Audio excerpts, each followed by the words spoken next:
The Grapevine Colleyville ISD celebrated dozens of student athletes for their hard work in the Special Olympics. Today was the district's annual Special Olympics banquet at the Grapevine Convention Center.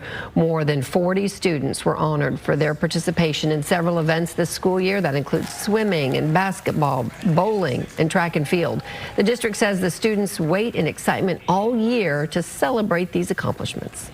One of the things that is so exciting in the special education field, where we get to have an opportunity to really shine a spotlight on students who on their abilities and not their disabilities, and so we just really enjoy the opportunity to celebrate them and their accomplishments throughout the year.